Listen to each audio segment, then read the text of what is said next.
Periods ഇതിനെക്കുറിച്ച് ഞാൻ പ്രത്യേകിച്ച് പറഞ്ഞുതരണം വേണ്ട. എല്ലാവർക്കും ഉണ്ടാകുന്നൊരു സംഭവമാണ് പീരിയഡ്സും നോമ്പും. നിങ്ങൾക്ക് റിലേറ്റ് ചെയ്യാൻ പറ്റുമെന്ന് വിചാരിക്കുന്നു. പണ്ട് കാലത്ത് ഈ പീരിയഡ്സ് ആയിക്കഴിഞ്ഞാൽ വീട്ടിലാരും അറിയാൻ പാടില്ല, പൊത്തി വെക്കണം. ഇതാണ് റൂള് പണ്ട്. പിന്നെ അത്താഴത്തിന് എണീക്കണം, അഭിനയിച്ച് തിന്നണം, അഭിനയിച്ച് നിൽക്കണം. അതുവരെ ഒന്നും തിന്നുന്നതിന് പ്രശ്നം. പക്ഷേ ഞാൻ വിചാരിച്ചു ഇത് ആരാ ഇത് കൊണ്ടുവന്നിട്ടുള്ളത്? ഉപ്പാനെ അറിയിക്കരുത്, ആങ്ങളെന്നെ അറിയിക്കരുത്, പിന്നെ ഇടത്തിൻ്റെ ഭർത്താവിനെ അറിയിക്കരുത്.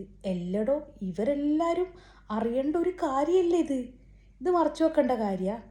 ഈ പ്രഗ്നൻസി പീരിയഡ്സ് എന്നെല്ലാം പറഞ്ഞാൽ മോശപ്പെട്ട കാര്യമാണ്. ഒരു ഹെൽത്തി ബോഡിക്ക് ഉണ്ടാകുന്ന ഒരു കാര്യമല്ലേ. പണ്ട് നമ്മളെ പൂർവികർ എന്തുകൊണ്ടായിരിക്കും അതങ്ങനെ മറച്ചു വെക്കണം എന്ന് പറഞ്ഞിട്ടുണ്ടാകാൻ? ശരി, നോമ്പുകാരൻ്റെ മുന്നിൽ നിന്ന് നമ്മൾ ഭക്ഷണം കഴിക്കരുത്, വെള്ളം കുടിക്കരുത്, എല്ലാം സ്വാഭാവികം, ശരി തന്നെ. പക്ഷേ എന്തിനാണിത് ഉപ്പാനെ അറിയിക്കരുത്, ആങ്ങളെന്നെ അറിയിക്കരുത്? ഒന്നും വേണ്ട, ഓക്ക് നിസ്കരിക്കണ്ടായി. ഇത് പറഞ്ഞാൽ മനസ്സിലാക്കാത്ത ആളൊന്നുമല്ലല്ലോ. നമ്മളെ മദ്രസയിലും പഠിക്കുന്നുണ്ട്, ഹൈല് നിഫാസ് എന്നൊക്കെ പഠിക്കുന്നുണ്ട്. ഇപ്പം പീരിയഡ്സിനെ കുറിച്ച് എല്ലാവർക്കും നല്ലോണം അറിയുന്നുണ്ട്. പക്ഷേ ഇപ്പം കുറേ പുരോഗമിച്ച് ഞാൻ ആ ചെയിന് ബ്രേക്ക് ചെയ്തിട്ടുണ്ട്. ഇപ്പം എൻ്റെ മോൾക്ക് നോമ്പെടുക്കണമെങ്കിൽ ഓൾക്ക് നോമ്പെടുക്കണ്ട, പീരിയഡ്സാണ് അത് പറഞ്ഞ് ഞാൻ ശീലിച്ച് ഞാനത് ആ ഒരു സംഗതി ബ്രേക്ക് ചെയ്തിട്ടുണ്ട്. ഇതുപോലത്തെ എത്രയോ ആൾക്കാരുണ്ട് ബ്രേക്ക് ചെയ്യാത്തുള്ളത്. Guys, break the chain. നിങ്ങളിലൂടെ ഒരു മാറ്റം വരട്ടെ. ആ കുട്ടിക്ക് ചിലപ്പം വയറുവേദന ആയിരിക്കും, തലവേദന ആയിരിക്കും, നടുവേദന ആയിരിക്കും, കാലുവേദന ആയിരിക്കും. എന്തിനും നമ്മളെ വീട്ടുകാരുടെ മുന്നിൽ നമ്മൾ അഭിനയിക്കണം പീരിയഡ്സ് അല്ല നോമ്പെടുക്കാന്നുള്ളത്? ആണുങ്ങൾക്ക് ബുദ്ധിയില്ലേ?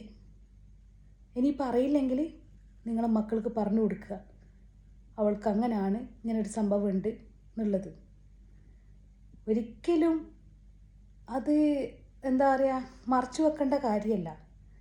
കാരണം ഇപ്പോഴത്തെ നമ്മുടെ ജനറേഷൻ ഒരുപാട് ശരിയായിട്ടുണ്ട്. എന്നാലും അതൊരു പറയാണ്ടിരിക്കേണ്ടത്, മറച്ചു വെക്കേണ്ട കാര്യമാണെന്ന് നിങ്ങൾ ആരെങ്കിലും അങ്ങനെ വിചാരിക്കുന്നുണ്ടെങ്കിൽ ദയവ് ചെയ്ത് അവരെ കൂടെ സപ്പോർട്ട് ചെയ്ത് നിൽക്കുക, അവരെ മനസ്സിലാക്കി നിൽക്കുക. അവർക്ക് നല്ല പോഷകമുള്ള ഭക്ഷണം കൊടുക്കേണ്ട ടൈമാണ്, നല്ലോണം വെള്ളം കുടിക്കേണ്ട ടൈമാണ് ആ സമയത്ത്. അപ്പോൾ അതുകൊണ്ടാണ് പടച്ച റബ്ബ് ആ സമയത്ത് നിസ്കരിക്കേണ്ടാന്ന്, നോമ്പെടുക്കണ്ടെന്ന് പറഞ്ഞിട്ടുള്ളത്.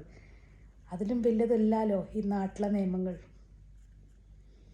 ഞാൻ ആരെയും കുറ്റപ്പെടുത്താനും പേഴ്സണലായിട്ട് ഒന്നും ന്യായീകരിക്കാൻ വന്നതല്ല. ചില കാര്യങ്ങൾ അനുഭവത്തിൽ അറിഞ്ഞതും ചില കാര്യങ്ങൾ മറ്റുള്ളവർ എന്നോട് പറയാൻ പറഞ്ഞതുമാണ്. Okay, it's me Jugnu signing off. By.